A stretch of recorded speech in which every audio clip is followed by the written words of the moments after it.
Olá, estamos começando mais um Ponto de Vista. Estamos sempre ao vivo aqui pela Santa Cecília TV, às 1h30 da tarde, como você nos acompanha, né? Um horário já tradicional do debate político e a discussão sempre importante, aprofundada, dos temas, dos assuntos que formam a pauta aqui da cidade, da região metropolitana, saúde, educação, meio ambiente, o transporte, segurança pública, a justiça, enfim, os assuntos do nosso dia a dia, né? E a gente sempre abrindo espaço democraticamente para debater e discutir também temas e assuntos de interesse nacional. Ontem o país inteiro ficou ligado naquele sequestro, né? 30 e poucas pessoas presas num ônibus na Ponte Rio-Niterói, uma situação aflitiva para todos ali, sem dúvida nenhuma, e fora os familiares, né? Porque antigamente você não tinha WhatsApp, você não tinha Facebook, não tinha as transmissões ao vivo tão rápidas, informações tão rápidas por toda a mídia. Era difícil o familiar saber onde é que estava exatamente a pessoa, mas as pessoas em casa, familiares, irmãos, filhos, pais, mães, enfim, né?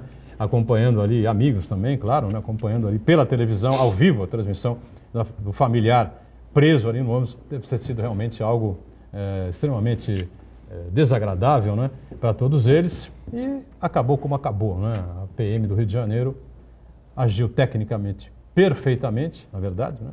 Acabou levando a óbito o sequestrador, salvou a vida de todos, e depois teve aquele episódio bizarro, né, do governador Witzel saindo do helicóptero, comemorando como se fosse um título, né, de campeão de qualquer coisa. Um assunto interessante para a gente debater aqui também no Ponto de Vista, que tem sempre a sua reprise, né, de segunda a sexta a partir das 20 horas, sempre aqui na Santa Cecília TV. Aqui, tecnicamente, pelo meu lado esquerdo, conosco mais uma vez o Augusto Capô de Casa. Augusto, figura sempre antenada, né? Conhecida de todos nós, sempre antenada com as coisas da cidade, da região e do país, e hoje dirigindo a Santa Casa, diretor da Santa Casa da Misericórdia aqui de Santos. Prazer recebê-lo. Tudo bem, Augusto? Tudo bem, Boturão. Obrigado pelo convite. Um abraço aos nossos telespectadores e a todos os integrantes da mesa. Obrigado, Augusto, por estar com a gente mais uma vez, e com muita satisfação a gente revê aqui, não é? O doutor Frederico Messias, titular da 4ª Vara Civil aqui de Santos, né? Juiz, né? Que mais uma vez colabora com a gente, participa conosco aqui do Ponto de Vista. Prazer recebê-lo. Tudo bem, doutor Frederico? Tudo bem, Edgar? Mais uma vez é um prazer participar junto com você que nos assiste, junto com o Augusto, prazer enorme. Eu sempre acompanhei o programa e agora participar da mesa junto com você é um grande prazer. Obrigado, doutor.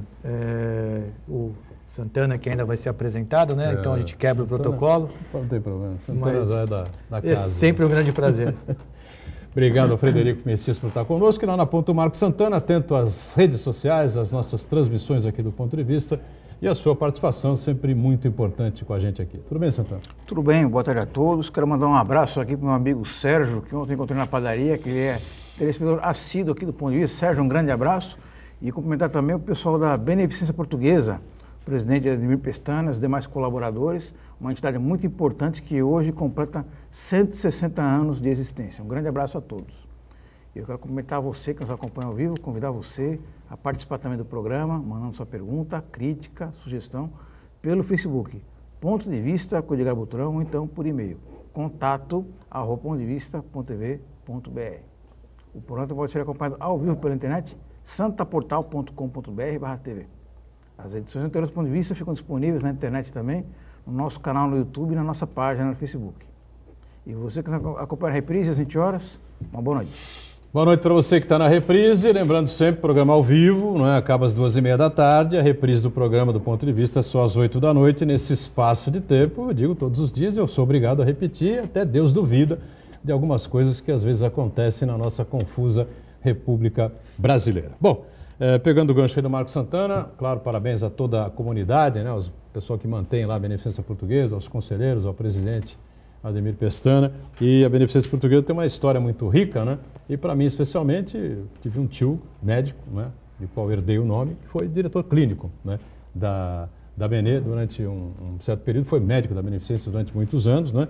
E outros parentes médicos também atuaram durante muito tempo da Beneficência Portuguesa de Santos, que evidentemente, né, o Augusto, você hoje atuando na Santa Casa da Misericórdia, lutam aí praticamente juntos e unidos no mesmo caminho, né, Frederico? Pelo bem-estar das pessoas, né, pela saúde aqui da região metropolitana, a Beneficência é um patrimônio nosso, né? Sem dúvida, patrimônio da cidade, né? Acho que tem toda uma história, uma importância. O presidente Ademir Pestana anunciou que a Benê retoma a contratualização do SUS, tem aumentado a contratualização do SUS, é importante, né? Os hospitais filantrópicos, eles representam no país uma retaguarda muito grande. Aliás, o Brasil, creio eu que as organizações sociais são as que mais representam a retaguarda para o governo, seja na área assistencial, né, com creches, institutos que recebem idosos, como na área da saúde. As filantrópicas têm uma participação muito importante. Acho que se o governo, hoje 65%, quase 65% do atendimento de saúde do país é feito por filantrópicas, não é? E nós temos é até uma incoerência, eu participei aqui semana passada e comentamos aqui a respeito dos valores que nós recebemos, da situação financeira do hospital, e na segunda-feira uma pessoa me interpelou quanto a isso, dizendo o seguinte: mas a Santa Casa, ela está tendo superávit ou ela está tendo prejuízo, não é? E é difícil explicar para as pessoas que, na verdade, a instituição ela tem um prejuízo mensal de atendimento de SUS financeiro na ordem de quase R$2 milhões, né? As filantrópicas, diferente dos hospitais públicos, têm tetos. Nós, a Benê, os hospitais filantrópicos, na sua contratualização, tem um teto, o que é inadmissível. Você não fala para um paciente que está no centro cirúrgico: amigo, olha, vou parar de atender você porque o nosso limite chegou, o taxímetro bateu, você não posso mais fazer o procedimento. Não, você faz o procedimento e tudo que você cede, apesar da legislação que rege o SUS prever que você deva receber, a maioria das filantrópicas não recebe. Então, nós temos aí um buraco negro. E, em contrapartida, a gente luta com o atendimento de outros convênios para tentar equilibrar esse prejuízo, porque ao final de um balanço, se você tiver prejuízo, você tem problema com regularização fiscal, você tem problema com impostos, você tem problema com as instituições bancárias que, quando vão fazer algum refinanciamento, cobram juros mais altos porque vem ali um déficit, então ficam com preocupação. Não tem as certidões, né? As certidões, nós conseguimos um acordo com a Fazenda Federal, um acordo inédito para a Santa Casa, onde nós conseguimos repactuar, na verdade, nós conseguimos parcelar quase 30 milhões de dívidas fiscais das gestões anteriores. E foi um trabalho árduo, quase um ano negociando com a Fazenda Nacional, com os procuradores que foram corretíssimos em entender a necessidade da Santa Casa ter CND. E olha a importância disso. Com a CND, nós já firmamos um contrato com a Prefeitura de Praia Grande para fazer os mutirões, vão receber tabela SUS. A Santa Casa vai empatar, mas ela está cumprindo com o seu papel social em receber... tem cirurgias... É uma coisa, Boturão, você falou no início do programa dos Brasis, não é? Nós estamos discutindo agora, tem uma cirurgia de hérnia, o médico vai receber R$100 do SUS para fazer uma cirurgia. Ele vai estar quanto tempo lá dentro, operando? A cirurgia de hérnia... Fora, claro, o risco. A cirurgia de hérnia, ela toda a responsabilidade, não é? Fora o tempo que ele vai ficar lá dentro. Você sabe que quando nós assumimos, o doutor Frederico vai me permitir tomar o tempo, mas era importante comentar isso. Quando o provedor assumiu a Santa Casa, cirurgia de hérnia vesícula, principalmente vesícula, elas eram feitas a céu aberto, não é? Porque o SUS não remunerava a chamada taxa de vídeo para você fazer cirurgia através da videolaparoscopia. Só que uma cirurgia de céu aberto, o paciente tem muito mais risco de infecção, mais tempo de internação, mais material, mais riscos. E uma cirurgia de vídeo, você às vezes sai no mesmo dia, não tem, os perigos são menores, enfim. E a Santa Casa não fazia porque não tinha os equipamentos. O provedor investiu, nós adquirimos os equipamentos de vídeo e hoje nós estamos fazendo, historicamente, cirurgias que normalmente a Santa Casa só fazia céu aberto, nós estamos fazendo através de vídeo. A Santa Casa perde dinheiro, ela empata, mas ela ganha dando uma qualidade melhor para o usuário. Então, o Brasil precisa ser rediscutido. Não dá para um profissional médico receber numa cirurgia que, de certa maneira, sempre é de risco, R$100. É complicado. Sem dúvida nenhuma, né? Isso que o Augusto explica aqui reforça, né, os parabéns também, claro, a Benê, que corre aí na mesma raia da Santa Casa, claro, um hospital de um porte menor, mas é um hospital histórico aqui na cidade, né, Frederico? Eu acho que esses estabelecimentos hospitalares são de grande importância para qualquer município em que estejam, e aqui na nossa região a gente sabe da importância que é a Santa Casa, que é a Benê, principalmente esses que fazem o atendimento SUS, né, que abrange aí grande parte da população.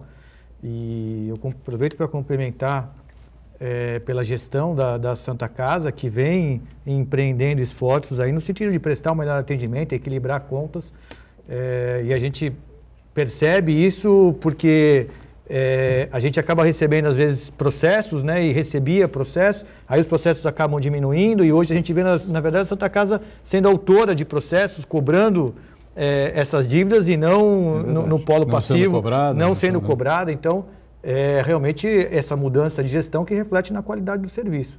Sem dúvida nenhuma. Há que se unir forças em torno da Santa Casa da Misericórdia e em torno da Beneficência Portuguesa, né, que são os dois hospitais, com todo respeito a todos os hospitais aqui da cidade, todos são extremamente importantes, mas esses são históricos, né, tanto a Santa Casa quanto a Benê, e tem porte, né, principalmente a Santa Casa, claro, para atender aí a comunidade da região toda, o litoral todo, essa coisa toda.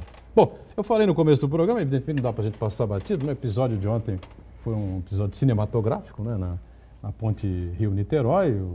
Depois veio se saber que o cidadão lá tinha problemas de depressão, enfim, né? E os relatos que ele queria aparecer na mídia, queria, se fosse para morrer, que morresse com a fama, enfim. Acho que, de maneira geral, o protocolo foi cumprido, né, Frederico? E, claro que a gente não vai banalizar aqui a vida humana, comemorar a morte do cidadão, mas é um protocolo internacional, acabou sendo abatido e as pessoas voltaram para casa sãs e salvas, né? O que eu acho que a gente não pode espetacularizar o fato, né? Então, realmente, ao que parece, do que a gente acompanhou em tempo real na televisão, a ação da polícia foi uma ação correta, uma ação necessária. Havia ali o fato do agente estar com uma arma de brinquedo, não tira o risco que ele trazia ali aos envolvidos. Até porque ninguém sabia, né, doutor? Exatamente. E ele parece que havia relatos de que ele já tinha colocado uma espécie de armadilhas com umas garrafas com gasolina e isso de incendiar o ônibus. Era enorme. Então me parece que a ação foi uma ação correta, em legítima defesa da vida dos reféns. O que não dá é para a gente fazer um espetáculo a partir de uma ação policial. Eu acho que esse talvez tenha sido o erro não da operação, porque não foi a operação que fez esse espetáculo, mas do próprio chefe do executivo ali, comemorando um gol, né? As câmeras de televisão mostraram. Eu acho que isso... Tanto é que depois a entrevista foi uma entrevista muito mais equilibrada. Foi. Então, e parece que eu acho que esse deva ser o caminho mesmo. Eu só constantemente se cita o fato de que, não, eu vou buscar, junto ao Supremo Tribunal Federal, uma definição sobre a questão da legítima defesa daquele que porta um fuzil. Que esse é algo que foi trazido na campanha do governador lá do Rio de Janeiro, Witzel. O problema o Supremo não responde à consulta, né? Para que a gente entenda, o Supremo responde a ações judiciais. Então, há uma série de ações judiciais que são possíveis, mas não é possível consultar o Supremo Tribunal Federal a respeito de um fato. O Supremo não responde à consulta. Então, não dá para consultar, por exemplo, o Supremo. Olha, Supremo, o que você acha se o policial atirar, o chamado sniper, né, atirar em alguém que está portando um fuzil na rua? Esse tipo de consulta não existe. É preciso que haja uma situação concreta, alguma ação específica, e aí sim o Supremo pode responder diante de uma ação que seja proposta lá no âmbito do Supremo Tribunal Federal. Muito bem. Eu queria aproveitar a participação do Messias até para abordar um assunto que toda vez que acontece um episódio muito traumático, assim, muito midiático, a gente volta a debater alguns assuntos mais pedestres, mais comuns na nossa vida, né? E nessa carona aí, pega na carona desse contexto, por exemplo, aquelas pessoas que defendem aqueles trechos mais esdrúxulos daquela proposta do juiz Sérgio Moro, entre elas aquela de que vai passar um pano, vamos dizer assim, daquele policial que reagir sob, entre aspas, violenta emoção. Então, eu acho que o grande risco é a gente pegar um caso excepcional como esse aí, que foi um caso muito extremo, que demandou colocar um atirador de elite ali para abater uma pessoa com um quadro muito sério, ali, muito claro, de psicopatia, e passar isso aí para o nosso dia a dia comum, né? Onde os policiais ali, eles estão muitas vezes cometendo excessos junto à população, normalmente a mais carente, né? E acabar banalizando esse dispositivo e justificar muitas mortes. Nós temos visto muitos casos no Rio de Janeiro aí, recentemente vimos aí um caso de um jogador de futebol que foi assassinado, estava com a mochila, com a chuteira na mochila, vários outros casos aí com pessoas com crianças de colo, né? Portanto, crianças com crianças no colo. Então, eu acho que o risco é esse daí, de você acabar banalizando, pegar um contexto específico e passar por uma situação de repercussão geral. Acho que o grande exemplo que fica dessa operação é justamente esse, né?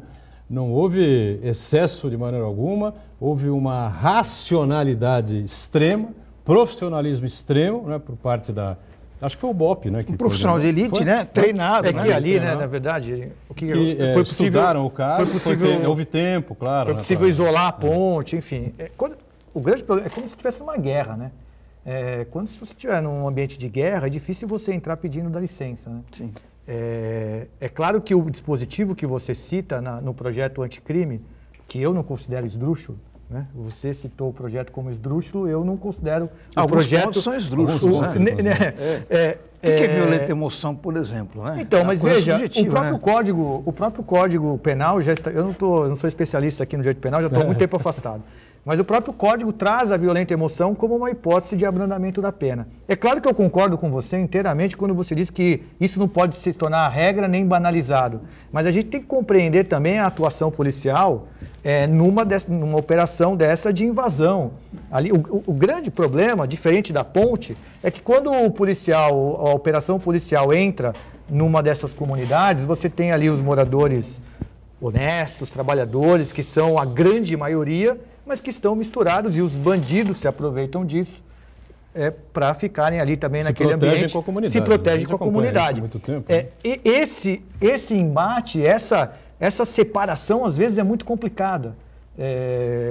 Agora, o policial, obviamente, no embate com um bandido, com um criminoso, ele tem que merecer a proteção da lei. Eu, pelo menos, entre o bandido e o policial, eu prefiro ficar com o policial. Bom, Augusto, em relação ao que aconteceu ontem, acho que não há dúvida, né? Foi bastante correta da polícia, sem dúvida, houve uma atuação baseada em protocolos, né? Protocolo internacional, Na verdade, a partir do momento que tanto a psicóloga escalada para acompanhar o caso, como os integrantes do BOPE perceberam que estavam perdendo o controle do sequestrador, havia todo um protocolo. E ali houve uma oportunidade, né, como a palavra é pesada, né, abater, né, é uma palavra pesada, nós estamos falando de uma vida, mas de uma vida que poderia tirar tantas outras. Né? A gente sempre se coloca na posição daquela pessoa. Mas, usual da polícia, sim, né? Mas nós não podemos esquecer que tinham mais de 30 pessoas ali na mesma angústia, no mesmo desespero, né? Os familiares, eu vi uma das sequestradas dizer que a todo momento ele brincava com o isqueiro perto da gasolina, então até numa fatalidade ali poderia ter causado algum tipo de situação mais constrangedora. Mas houve toda uma sequência de protocolo internacional e, sem dúvida nenhuma, acho que as pessoas... os reféns eram um objetivo, salvar os reféns era o grande objetivo. Mas eu queria alertar, nós estamos vivendo uma situação delicada no país. Muito delicado. Sabe por quê? A gente acompanha nas redes sociais, não é, Eu vi lá as discussões de quem dizia assim, olha, mas tinha que ter matado, e o outro, não, tem que matar mesmo. Quer dizer, o país, nós estamos sendo comandados hoje, temos uma liderança que está dividindo demais o país. Está colocando as posições de forma muito antagônicas, ao ponto do governador do Rio de Janeiro, ao descer do helicóptero, como você comentou muito bem, parecia que tinha ganho o título Copa do Mundo. Copa não sei nem que time ele torce, mas acho que ele pensou, o Flamengo foi campeão, porque ele estava vibrando, né? É natural que as emoções, num caso como esse, a tensão, e aí cabe ao cidadão saber controlar esse tipo de... Nós estamos falando de uma pessoa que foi morta, né? Tinha acabado de ser... o ideal para todos seria que ele fosse preso, capturado. Sem dúvida, enfim, sem dúvida. Como você relatou bem, a posição dele... A partir do momento em que a polícia sentiu que estava perdendo ali o controle da situação... Mas ele vibrar, ele instigou a outros, a pessoas que estão lá acompanhando também vibrar, mataram o bandido. Eu tenho uma expressão que agora eu tenho escutado, eu não escutava isso há muito tempo, mas tenho escutado isso agora quase que constantemente, nessa divisão que o país está vivendo. Outro dia, num dia eu escutei umas 5 vezes, um CPF a menos, como se isso fosse... Banalizar a vida. Banalizar a vida. É natural, eu concordo plenamente com o doutor Frederico, entre a polícia e o bandido, nós temos que torcer para a polícia, nós temos que ser policiais. Entre o policial que invade um ambiente hostil, ele tem que se defender, ele está sob pressão ali, não é? É natural que numa guerra inocentes também sejam vítimas. Isso faz parte, infelizmente, do momento que nós estamos vivendo agora. Só para complementar esse teu Mas nós não podemos banalizar. Exatamente, e me preocupa muito, os políticos acabam sempre... Exatamente. O Boturão, que é um crítico ferraz aqui de posturas e de alguns políticos, não só da região, mas de todo o cenário nacional, às vezes o que estraga é a postura política. Exatamente. Né? Augusto, só para complementar esse teu raciocínio, que eu acho que você foi muito feliz, que é a partir de um ser humano comemorar a morte de outro, né, por mais que seja um fascínio, que seja um desequilibrado, que estava representando risco para outras pessoas, comemorar não é uma coisa...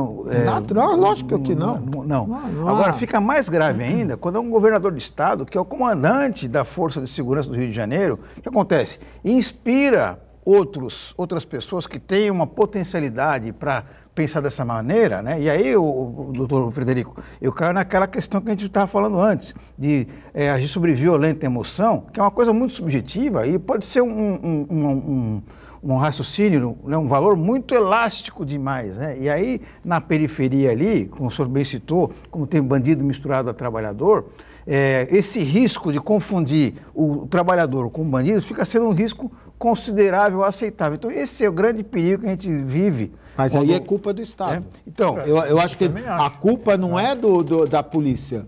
Ou do agente policial. A partir do momento que um governador avaliza isso daí... Porque se justificar esse raciocínio, então a gente deixa lá os bandidos e não faz nada. Porque, infelizmente, não há saída. Os policiais que estão aqui nos assistindo agora... Não tem como, é difícil. Todo mundo sabe como funciona uma operação. Eu vou dizer claramente, os meus oficiais de justiça não entram em determinadas comunidades sem a autorização prévia do dono da área. É um absurdo. É um absurdo. Então, o policial que invade uma área dessa, obviamente, ele não vai ser recebido com flores. Com flores. Infelizmente, eu concordo. É difícil, é difícil. Claro que é difícil. A gente não pode... A gente não pode... Não é para justificar abuso. Não é para justificar o policial que entra lá numa área, vê uma criança e atira nela. Sem dúvida. Ou um menino que está carregando lá uma chuteira e atira. Agora... no enfrentamento com a bandidagem, o policial precisa ter um resguardo. Porque se ele entrar temeroso, ou ele vai morrer ou ele não vai entrar. Aí não vai entrar, sem dúvida nenhuma. Vamos fazer o nosso primeiro intervalo, só lamentando então, né? O governador Witzel estragou a ação policial. A ação policial, né? A ação policial foi perfeita, cumpriu o protocolo internacional, frieza, inteligência, cálculo, e como o Augusto lembrou bem, no momento em que sentiu que a coisa podia realmente caminhar para um lado de tragédia, conseguiram acertar o cidadão, lamentavelmente, né? Ele foi morto, só sem banalizar a vida, aqui ninguém banaliza a vida, nós valorizamos a vida de todos, inclusive de marginais, não há problema nenhum, ninguém morra, mas lamentavelmente essa única saída é um protocolo internacional. E o governador, pelo amor de Deus, hein? Um break, voltamos já já. Tudo bem, ponto de vista, nesta quarta-feira, com prazer, conversando aqui com Frederico Messias, juiz, 4ª Vara Civil aqui de Santos, ao lado do Augusto Capô de Casa, que atua como diretor financeiro administrativo da nossa Santa Casa da Misericórdia, Marcos Santana, acompanhando aí o que de importante ocorre e vai surgindo aí pelas redes sociais. Já surgiu aqui, alguma coisa aí? Já surgiu já. Irene Ventura. Irene Ventura, um beijo, Irene. Ela cumprimenta o Augusto Capô de Casa pela gestão na Santa Casa. Parabéns a ele e a atual gestão pelo trabalho que estão realizando. Agradeço a Irene, muito obrigado. Fica aqui um abraço. Não tenho visto a Irene em bastante tempo. Faz tempo que eu não vejo a Irene. Um beijo para ela também, tá certo? Bom, nós temos na Câmara dos Deputados, né, aprovado lá o projeto polêmico, né, o tal projeto contra abuso de autoridade que falamos agora há pouco. Né?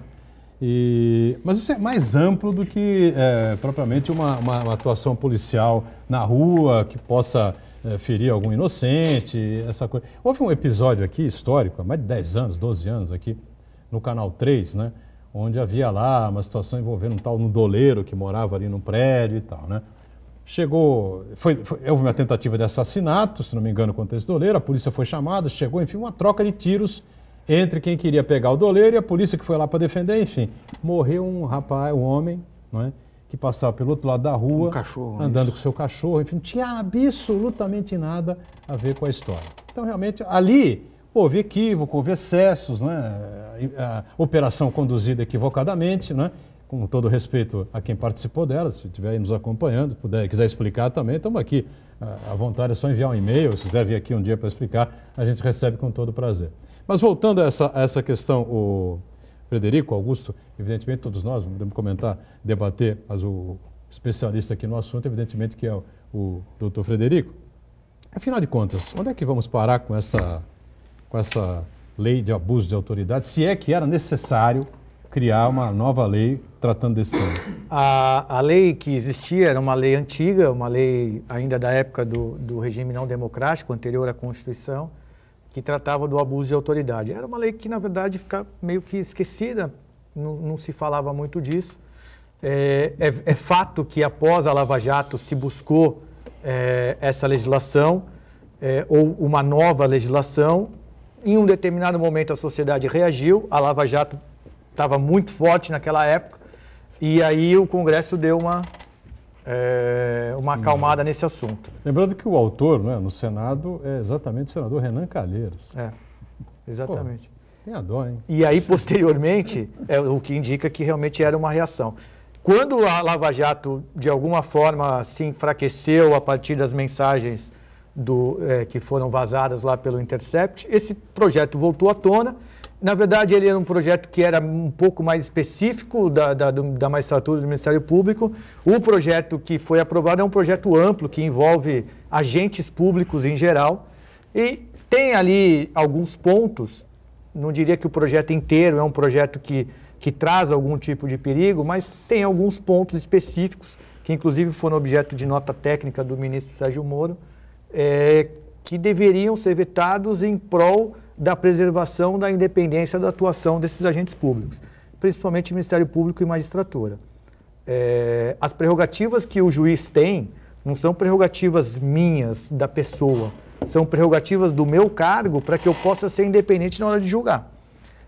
Se em algum momento um membro do Ministério Público, ou um juiz, ou um policial se sentir de alguma forma temeroso por conta de que o resultado da sua atuação poderá ser tratado como um crime, é algo perigoso.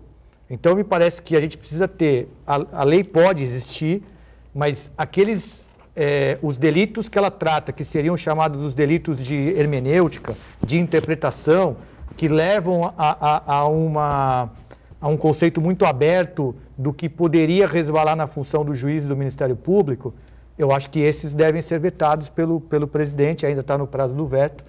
É claro que, novamente aqui, ninguém defende abuso. Os abusos pontuais devem ser corrigidos imediatamente. Agora, se você deixar ali uma espada sobre a cabeça de juízes, de procuradores, de promotores, de delegados, do abuso de autoridade de uma forma muito ampla, muito vaga, esse é um perigo não para as carreiras, mas para a própria sociedade. Agora, quem vai auxiliar, quem vai assessorar o presidente Bolsonaro nessa avaliação? Eu acho que ele fez uma reunião essa semana ainda com o ministro Sérgio Moro. O ministro Sérgio Moro levou lá uma nota técnica de quais os artigos que ele acha que deveriam ser vetados por conta desse problema. O Moro, de maneira geral, é contra essa lei. Contra. Agora, é claro que a decisão política do veto é sempre do presidente. O presidente, inclusive, já disse que a questão das algemas, ele já vai vetar. Disse isso numa entrevista que eu assisti. Agora, então, a decisão política do presidente é assessorado por ministros que têm capacidade técnica, enfim, mas a decisão política de dizer veto ou não veto é sempre dele. Algema é a questão de que você não pode algemar, a menos que o sujeito ofereça risco. Por exemplo, o caso emblemático é o Sérgio Cabral, né? Por mais que a gente odeie ele, que ele tenha cometido crimes bárbaros, ele não tinha risco de sair fugindo ali para ser acorrentado nos pés e nas mãos. Mas o mais emblemático, algema nas mãos e corrente nos pés. O que ele ia fazer ali? Ou a prisão do Michel Temer. Né? Michel Temer, que é um senhor de mais de 70 anos. Né? Quase 80. Não, quase 80. Não imagino ele sair correndo. Né? O aparato policial era bastante... foi uma espetacularização, né, nós tivemos esse caso, tivemos o Maluf, né? Quando desceu do helicóptero. Que inclusive o Roberto Cabrini, um outro repórter, agora está me fugindo o nome, que acompanhou... Talvez o César Tralli, outra vez foi o César Tralli que acompanhou ele no helicóptero, né?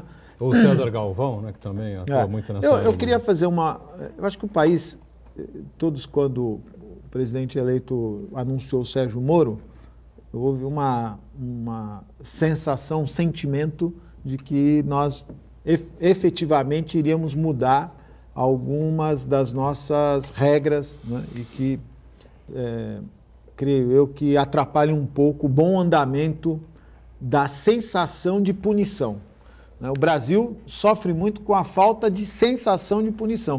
O camarada mata alguém, esquarteja, corta em pedacinho, põe numa mala, joga no rio, aí ele é preso. Mas se ele tiver um bom comportamento, se ele lá bom dia, se ele ficar lá durante não sei quantos anos, for na biblioteca, ele vai ter uma progressão de pena. Rápido. É natural que você separe os delitos, né? O país vive hoje de forma velada, muitas pessoas têm medo de dizer isso, mas nós temos que dizer, a gente vive hoje a indústria da droga, né?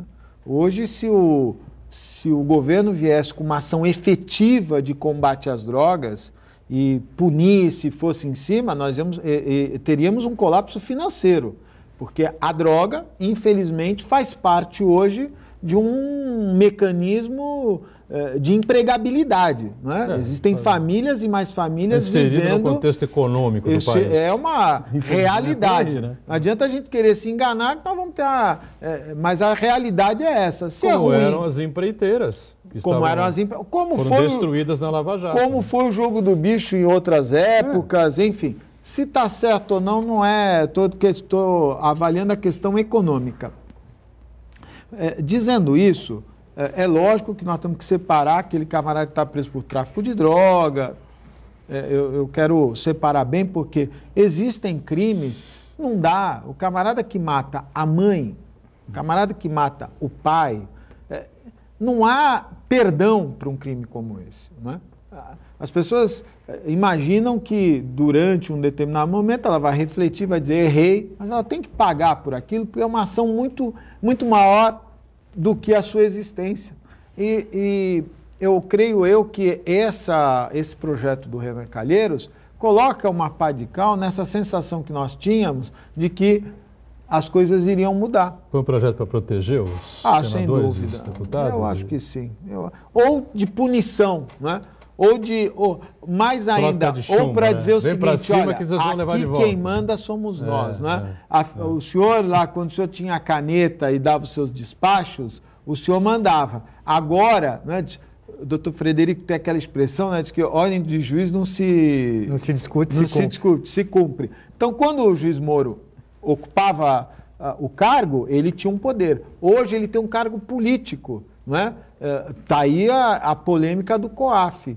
Então, acho que tem mais um ambiente político nisso, viu, Boturão, dos senadores e deputados, dizer o seguinte, olha, aqui agora quem manda somos nós, o que é muito ruim, porque nós precisamos atualizar, não podemos esquecer que o livro de cabeceira do Moro é toda a trajetória da Operação Mãos Limpas na Itália, onde houve uma mudança radical na legislação para punir de forma severa aqueles que cometessem crimes. E gerou Silvio Berlusconi para o governo italiano. Mãe de Deus.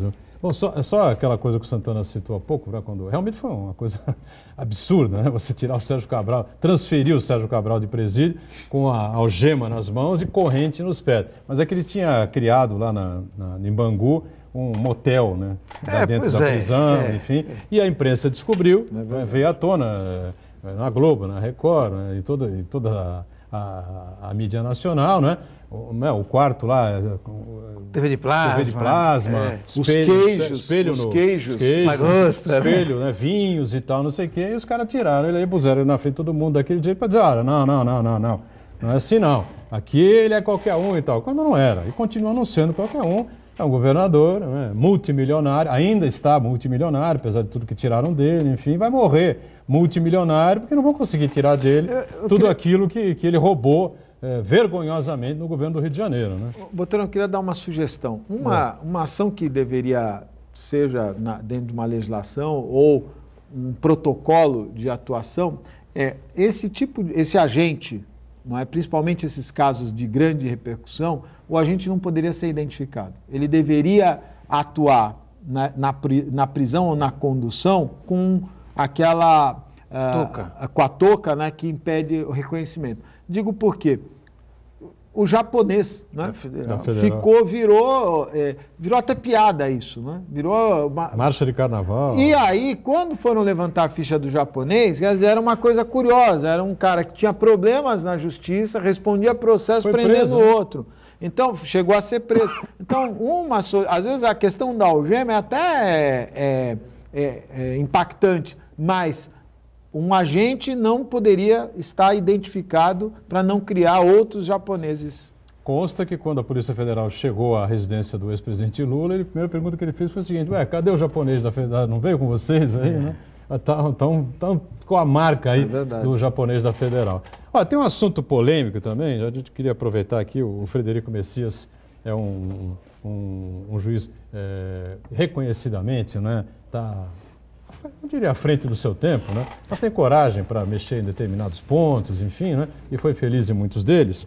A questão da homofobia, que o Supremo Tribunal Federal acabou igualando, né, a homofobia ao crime de racismo. Houve muitas críticas com relação a isso, enfim, porque o STF teria legislado. Eu, apesar de concordar com essa decisão, acho também que o STF não deveria ter legislado, deveria talvez ter sugerido ao Congresso que fizesse isso, enfim. Mas é um assunto polêmico, vamos para um rápido intervalo e na volta a gente fala um pouco sobre esse tema também, já. Muito bem, o tema é essa polêmica, não é? Aliás, o que tem de polêmica no Brasil nos últimos anos é uma coisa assim estarrecedora. Mas essa é mais uma. A minha visão, é absolutamente correto você transformar a homofobia em crime. Não é? Como o Supremo Tribunal Federal fez, a questão de um mês, aí, aproximadamente, um pouco mais, um pouco menos, igualando ao crime de racismo. Só que nós temos no Brasil a diferenciação dos poderes, né? O poder judiciário julga, o poder executivo executa obras, executa aquilo que o Congresso lhe permite, enfim. E quem cria e determina as leis, enfim, né? Discute, debate, é o Parlamento, está lá para isso, né? Seja a Câmara dos Deputados, Senado Federal, essa coisa toda, né?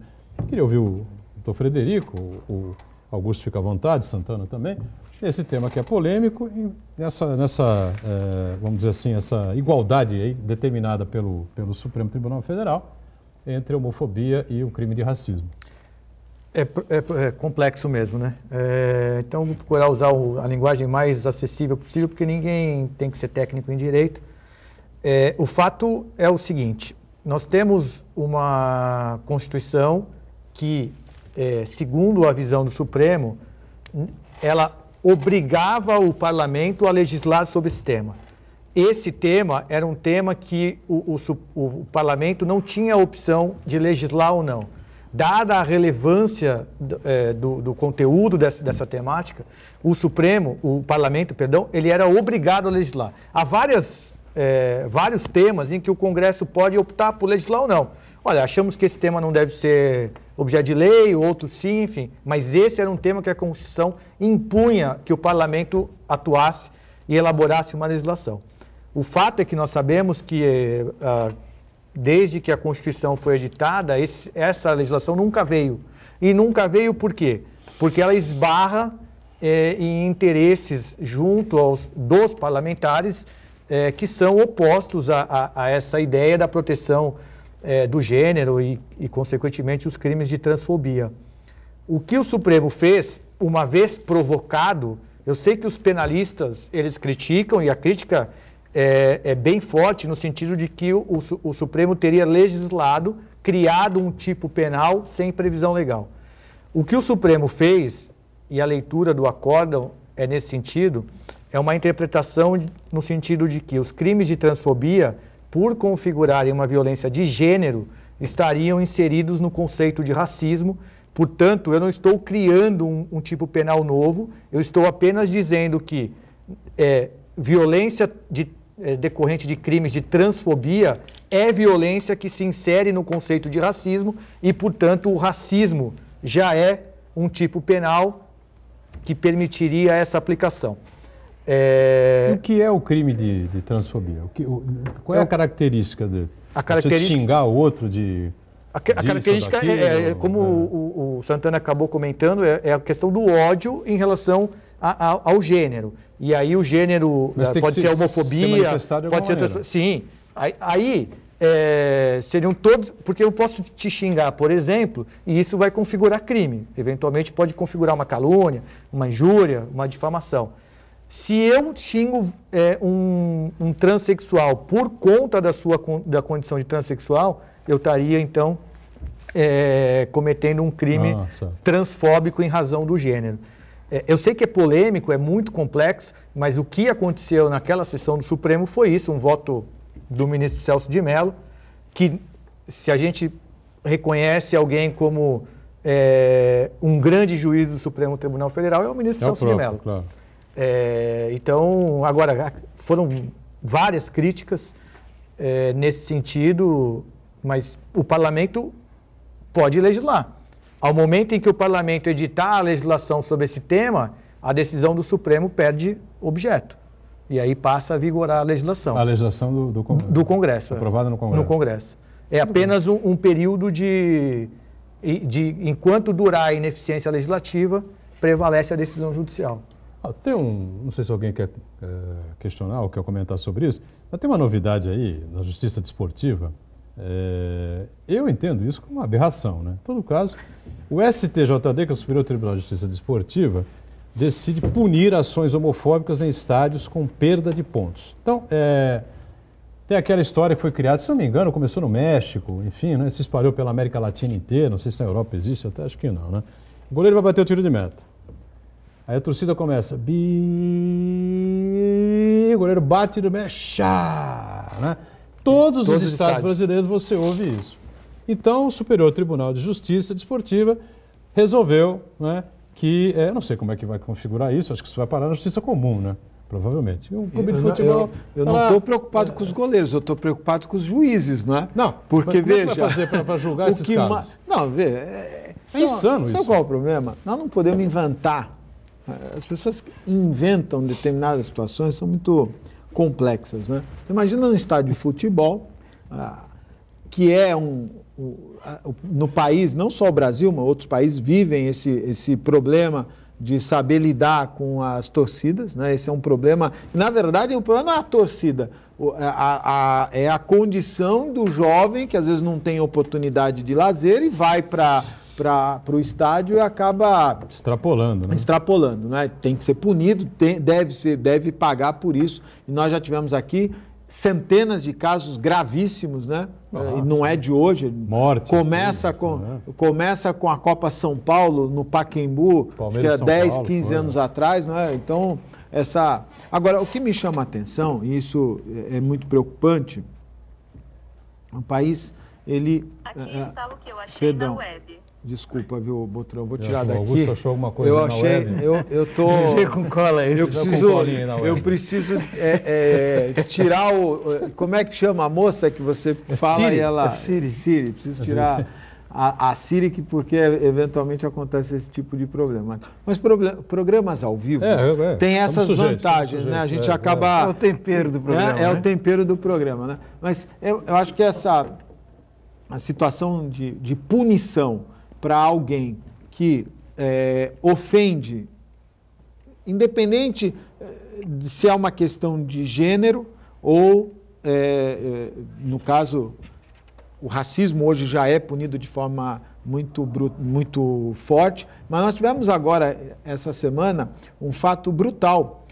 Jovens de uma escola municipal da Zona Norte, um grupo de jovens da 7ª série, agredindo um jovem Down, né? Vários alunos segurando o jovem Down, jogando ele no chão, agredindo, puxando a mochila. Eu vejo isso não como uma agressão física, eu vejo isso extrapola a agressão física, que enquadraria num crime superior a isso, né? E a própria mãe, eu vi a entrevista da mãe dizendo, olha, o meu filho sofre diariamente o bullying desses jovens, né? As imagens são fortes, porque você vê um jovem Down que poderia até ter o aspecto físico de reagir, mas o caráter, né, a posição do Down é muito mais amorosa do que de agressividade. Sim, claro. Então, não sei o que o doutor Frederico pensa num caso como esse. Então, nós temos que repensar, e a legislação ela tem que proteger aqueles que, de certa maneira, estão inferiorizados na sociedade. Claro. É por aí, acho que é verdade, né? Não, exatamente, concordo inteiramente. E também... o caso da STJD, por exemplo, eu acho que você vai concordar conosco, né? Não tem sentido. E me parece que a ação tem que ser... Não é algo que fique restrito ao campo esportivo, né? A ação precisa ser muito maior para poder resolver um problema dessa natureza.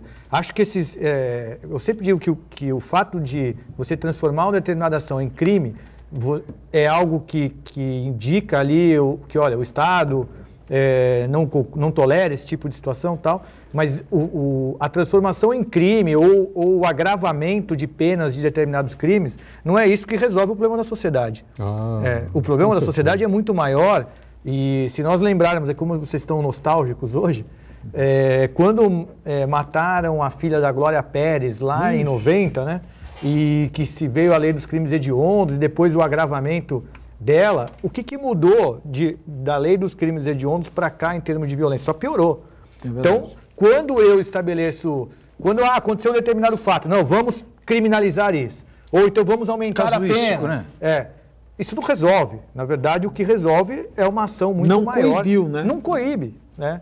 Então, hoje o Supremo deu um norte de qual deve ser a posição do Estado em relação aos crimes de transfobia, mas não é isso que vai diminuir as agressões. Eu acho que é uma ação muito maior do que isso. Esse caso citado pelo Augusto é evidente caso de falta de educação, né? Cultura totalmente... equivocar, falta de cultura, enfim, e falta de conhecimento. Eu não culpo só os jovens, eu culpo os pais também. Falta de conhecimento. A gente também, nós não podemos... O problema que aflige o outro menino. Sem dúvida. E nós não podemos também eximir dos pais a responsabilidade. Claro né? Quer dizer, se eu, na entrevista da mãe, ela dizendo assim, olha, a mãe de uma dos jovens me ligou, pediu desculpas e tal. Eu acho uma atitude louvável. Foi louvável. Mas eu creio que a postura de uma mãe, nesse caso, deveria até ser outra. Levar o filho pedir desculpas. Claro. Aí nós vamos voltar, eu acho que isso nós enfrentamos aqui todos os dias, né? O comparativo da educação do passado e a educação do presente, né? Então, eu sou, acho que o mais velho aqui de vocês, então a gente tem uma experiência um pouco mais, não é? Você teve uma criação, o doutor Frederico teve outra, o Marcos Santana outra, o Boturão, Eu pergunto hoje, não é, comparado com antigamente, creio eu, que ninguém, se for uma criação um pouco mais não, se for uma criação mais dura, né, mas vai perder o rumo da estrada. Né? Acho que isso, muitas pessoas questionam a postura de um pai de forma mais dura, mais firme na educação do seu filho. Diga, Santana. O Uriel Vilas Boas acompanha a gente e ele pergunta o seguinte: será que o sistema policial brasileiro tem condições de prevenir e não ficar apenas na repressão? Por que não investir no treinamento, remuneração adequada e equipamentos mais modernos? E é o mundo ideal, né, Uriel? Sem dúvida nenhuma, o que a gente gostaria é que acontecesse isso, né? O bom preparo por parte de todos os policiais, boa condição financeira, preparo psicológico, uma situação que possa tirar o sujeito um pouco conviver com o crime diariamente, né? Combater o crime diariamente deve ser algo que mexe com a cabeça das pessoas. O cara podia ter uma folga a mais, pelo menos 2 dias de folga na semana, qualquer coisa assim, não precisar fazer bico, essas coisas todas, acho que seria de vital importância. Sem dúvida nenhuma. O mundo ideal, infelizmente, estamos longe dele. Doutorão, e para pensar, uma boa parte dos casos de polícia, acabam virando casos de polícia porque eram problemas sociais. O Augusto citou muito bem aqui que a cadeia produtiva do tráfico de drogas, ela é capilarizada, emprega muitas pessoas. Mas a pessoa, se tivesse uma oportunidade melhor, certamente ela preferiria outra ocupação, senão ser um soldado do tráfico de drogas. Né? Só para fazer a propaganda, o Fórum, o Poder Judiciário aqui de Santos e o Poder Judiciário em geral, mas aqui em Santos nós temos um núcleo de justiça restaurativa e um núcleo de constelação sistêmica. São formas de deixar doutora Renata, né? Isso, a doutora... Esteve conosco aqui. Ela esteve aqui? Que legal. Então, ela é a coordenadora desse núcleo. São formas de... Não significa não haver a punição do ofensor, né, do causador do dano, mas uma forma de tentar uma pacificação do conflito para além do processo. São mecanismos que têm... O sujeito, quando comete um crime, mais à frente ele ter noção sim. O reconhecimento da sua própria responsabilidade, qual a parcela da sua responsabilidade. E o que ele causou a determinada família. O que impactaria diretamente na reincidência, ou seja... É muito interessante esse projeto. Muito bom mesmo. E é algo que tem sido bastante positivo. Você acompanha também, não? Na verdade, eu acompanhei a instalação do núcleo, mas como a minha vara é uma vara só civil, a gente não tem praticamente processos que justificariam esse sistema. A não ser alguma coisa que envolva briga familiar, mas é mais lá na vara de família, nos processos criminais, né? Perfeito. O Augusto Capô de Casa, estamos acompanhando aí pelos jornais, enfim, a notícia, lamentavelmente, os casos de dengue voltaram a crescer significativamente aqui na região, né? É coisa meio cíclica mesmo, né?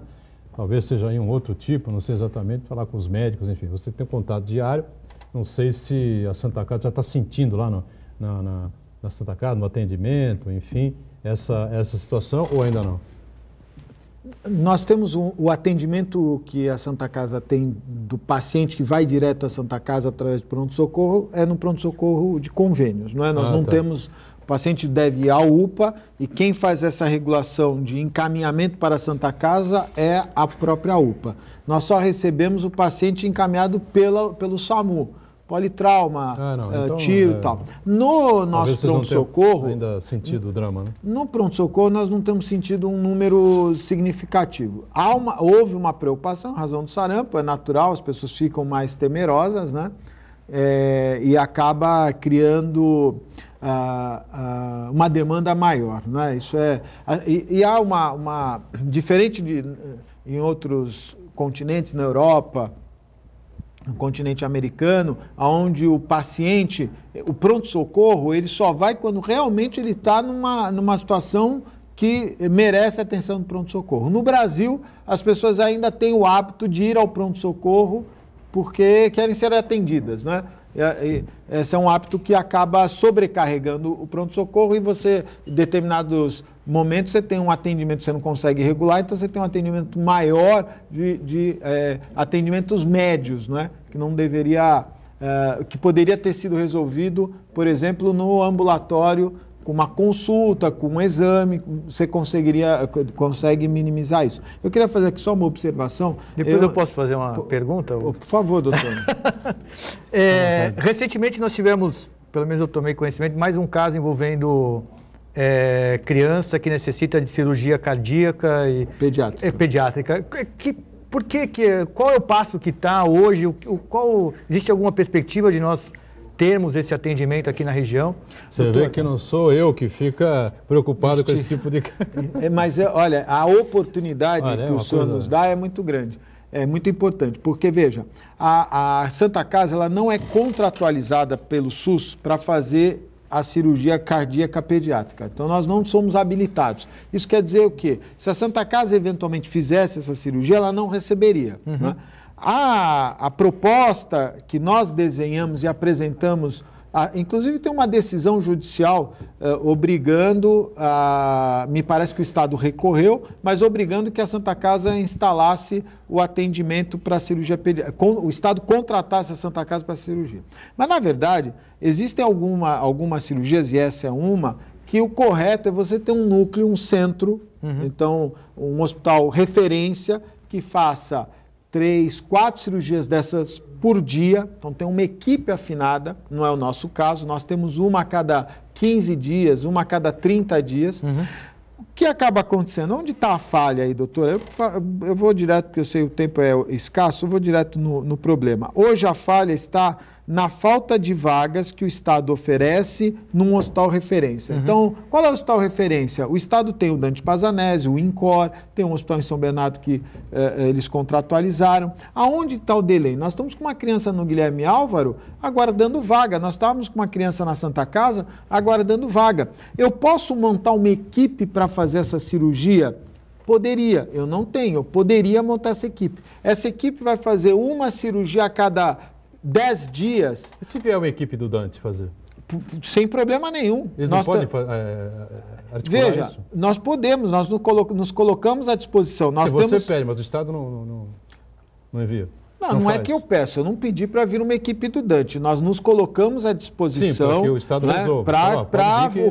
O que o Estado achar por bem fazer, essa criança ela pode ser transferida. Não há impedimento nenhum da transferência. Tá, então, veja, porque o sistema cross de encaminhamento de vagas, né? Isso, está aguardando uma vaga. É que a oferta de vagas no Estado é baixa. O problema não é a Baixada Santista. Mas se tem uma equipe, Augusto, especializada, né, contratualizada, eles não vão sair de um hospital, Bernardo, mas eles não vão sair de um hospital para vir aqui. Não gostam, é mais, não é nem que não gosta, é mais prático o Estado colocar e mandar para lá. Então está faltando uma interferência do Estado efetiva, doutor. Augusto Capô de Casa, obrigado mais uma vez pela participação importante conosco. Obrigado, doutor Frederico Messias, juiz da 4ª Vara de Santos. Santana diariamente conosco, a gente com você de segunda a sexta, ponto de vista ao vivo, 1h30 da tarde, reprise 8 da noite. Valeu, obrigado, gente.